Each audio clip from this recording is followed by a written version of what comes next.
Good. Great. Good afternoon, everyone. Thanks for joining us. I'm Jason Bittencourt, account executive here at One Technology. You obviously didn't join to hear me talk, so I'll keep it pretty brief. But we're here for a Whiskey and Cookies event, and we're very fortunate to be joined by a good friend of mine, Todd Namba, who's going to go through a little bit about what F5 is doing to address API security. So with that being said, Todd, my friend of almost 7 years, go ahead. Thank you, Mr. Bittencourt. How's everybody doing? Good. All right. Better now. I have some slides to share, but it's not too bad, so don't worry. But you guys all came. I don't know if it was for me or for the whiskey, but are there people out there that have been asked to secure APIs or do something with APIs, or you're not dealing with APIs at all? What's everybody's experience there? All over the place. Very, very little for me. We're just getting into APIs, so we're just learning what we need to do to make them secure. Nice. These are the APIs that we're exposing, I guess, for consumption outside of our organizations, or That's correct. That's what we're talking about here. But yeah. So we're seeing this more and more in our customers, right? I think everybody's probably had APIs in their corporation for a long time, but now it's becoming like the forefront of needing it to be secured. So there's attacks that have been going on. There are compliances and regulations wrapped around APIs now. So in my experience, right, the network security team, they're getting asked more and more to be like, hey, what can we do to wrap some security around these APIs? Because a lot of people now, they just expose the API to the public and don't really have control or visibility of what's going on. So we'll talk about that today. So just to kind of show the growth of APIs, I mean, it's crazy. Like if you didn't know, these APIs, go all the way back to 2006 and probably before that when they weren't even called APIs. But it's slowly gaining more and more popularity, right? Ways to get information, to start a transaction of some sort, right? People don't want to be logging into a UI of some sort and doing things anymore, or a mobile application, right? Instead of having to have a full-blown web application, you just have like this application on your phone and it's sending APIs to the back end to do all these transactions. So for those that don't know, this is like a structure of an API, right? It's a HTTP design pattern, and it comprises of like a method. So like a get, a post, patch sometimes, things like that. And then there's a URI or a path that designates the function of it. So these are the things that you have to protect, right? And in the normal way of using like a firewall, next generation firewall, you can't really wrap security with that around APIs, right? A firewall is going to know that this is TCP port 80 or 443, but as for seeing the content in it, knowing what method is being allowed, knowing the URI or the path of this API, that's pretty much, those firewalls are pretty much blind to that. So this being an HTTP protocol, or using the HTTP protocol, it falls under the same sort of exploits and vulnerabilities that other web applications have. So if you did not know, OWASP, or the Open Web Application Security Project, they've come up with a top 10 just for APIs.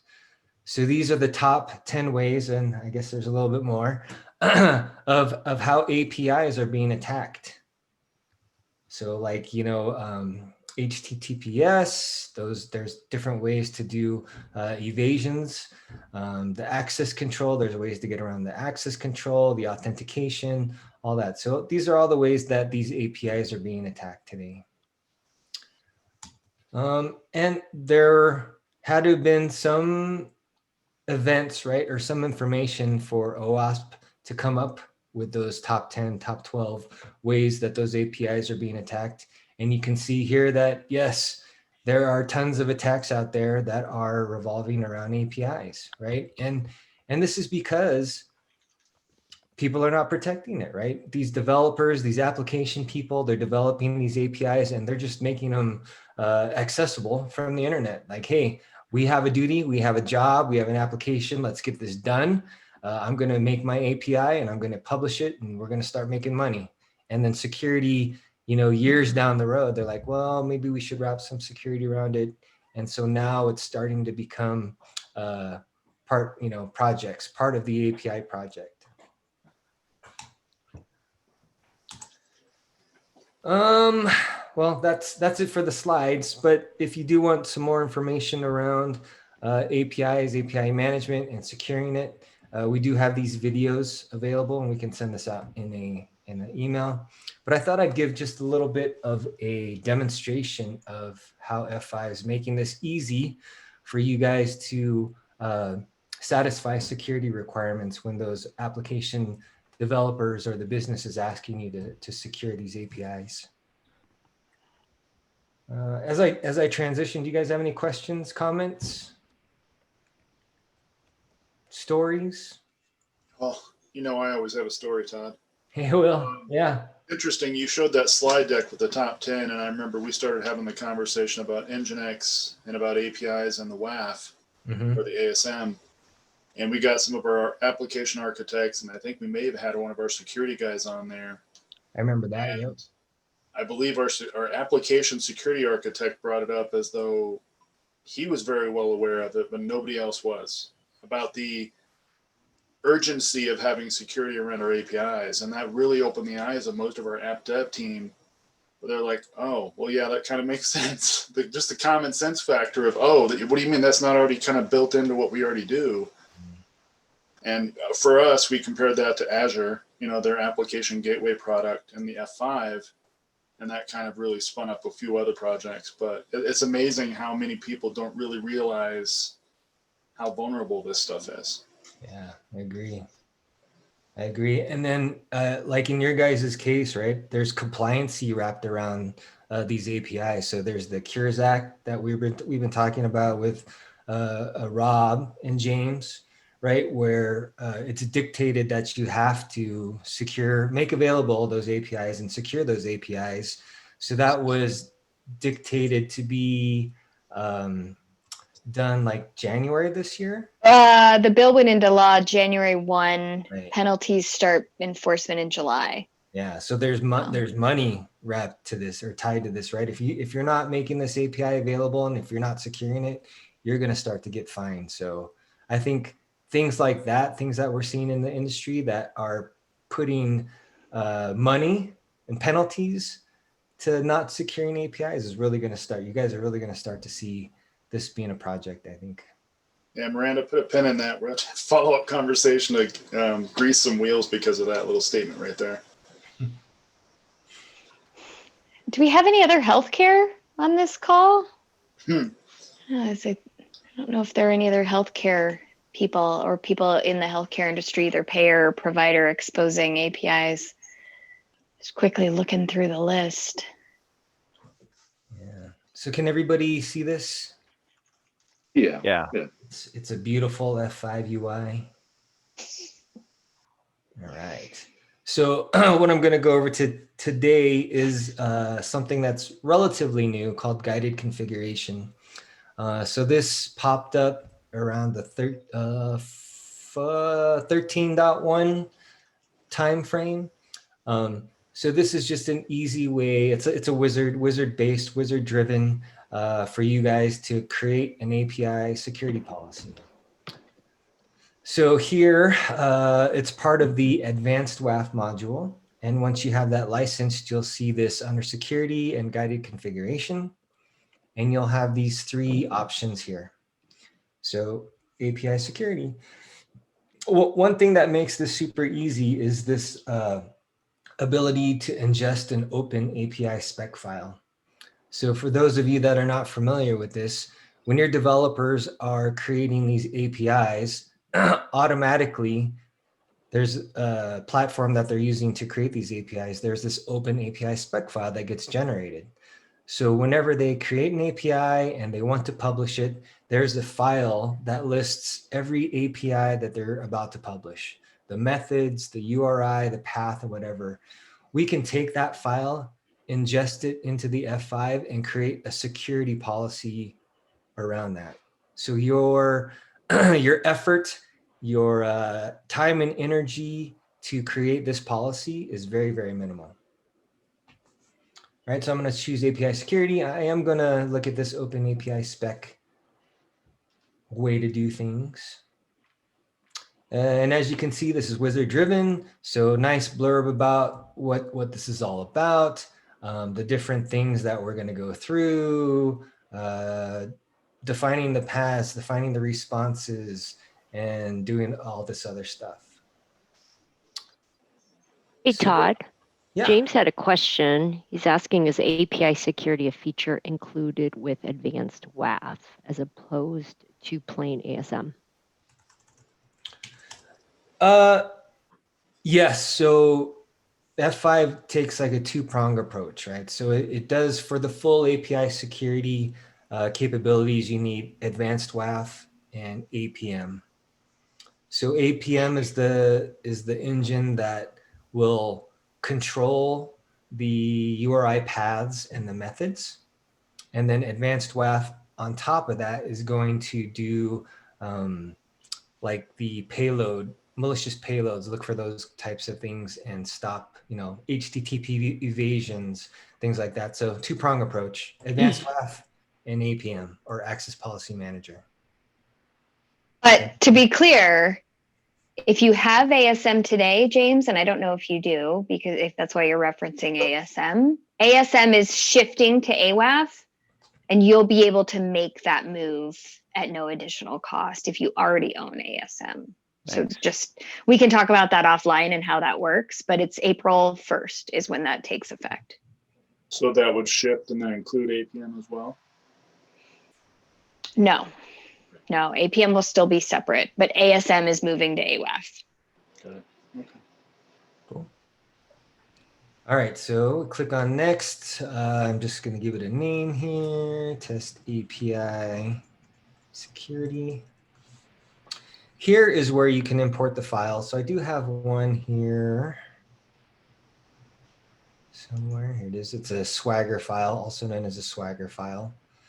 I can choose to rate limit. I could choose to do a whitelist. I can even choose to control the authorization method here with OAuth, if you have an OAuth provider. So as I click next, it's going to look through that Swagger file or that open API spec file and then extract all of those API paths. And that's what you see here. So it extracts this URI path. It extracts this method. And this is this is your security policy now. So think of this as a positive security firewall policy, right? We are only going to allow what is authorized, which is defined in the Swagger file, and we're going to deny everything else. So if somebody tries to come in on this URI path with a GET instead of a post, denied. Right? If they try to look for this v1/ord/ maybe bank transfer or something like that, if they try that, or they're trying to look at what all these APIs that might be available, those will get denied. Only these three with these methods will be allowed. All right. Also defined in the Swagger file are the responses. So if somebody's trying to go to a path that is not defined, they're going to get forbidden or something to that effect, right? If they try to get to a URI that they're not allowed to get to, they'll get a forbidden. If they try to get to a path too many times over a certain amount of time, they're going to be too many requests, so on and so forth. So again, right, this is just imported with that file. You guys don't have to define this at all. It'll allow you to do blocking or transparent. So if you just want to get visibility into your APIs, what's trying to be used, how much is it being used, you can do a transparent policy. But it's pretty good, right? Since this policy is written by that Swagger file, which is written by your app developers, it's going to be pretty accurate. So the chances of getting this wrong are very, very minimal. So blocking it's a good choice. Of course, we're going to do some rate limiting. We could do it. So we could say, like, I'll allow 100 requests over 1 minute, and then maybe 1,000 requests like every second or something. So this is rate limiting those API calls.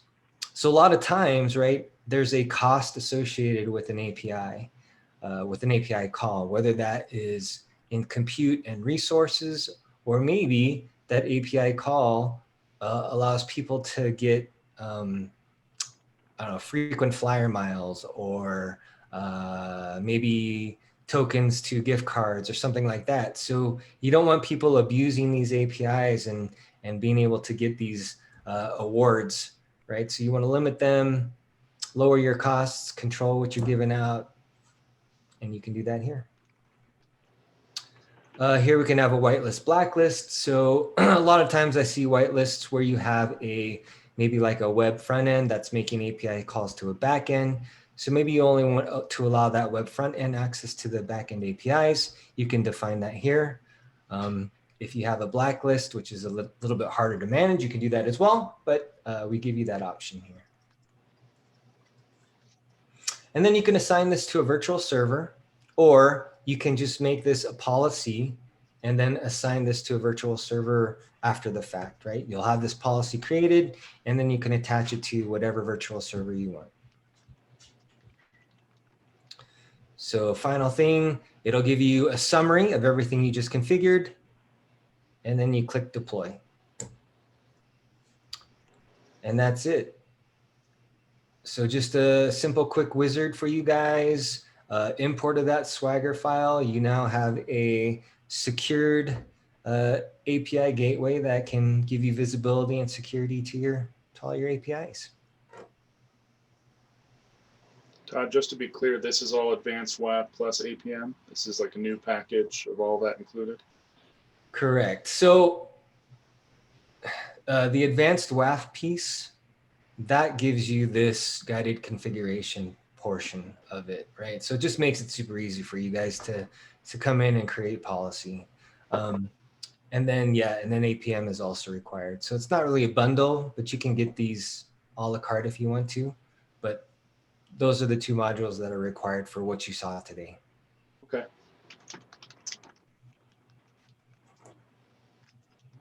Questions, comments? Can you sanitize inputs like for the criteria that's being passed as part of the REST call? Are you saying like the actual payload that comes along with the API?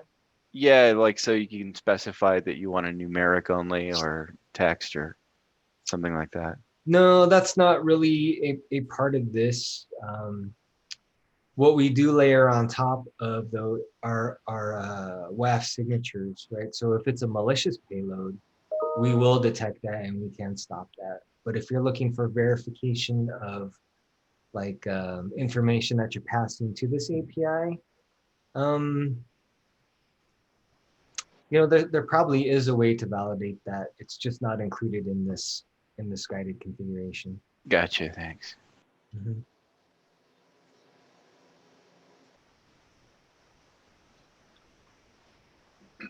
Anybody else?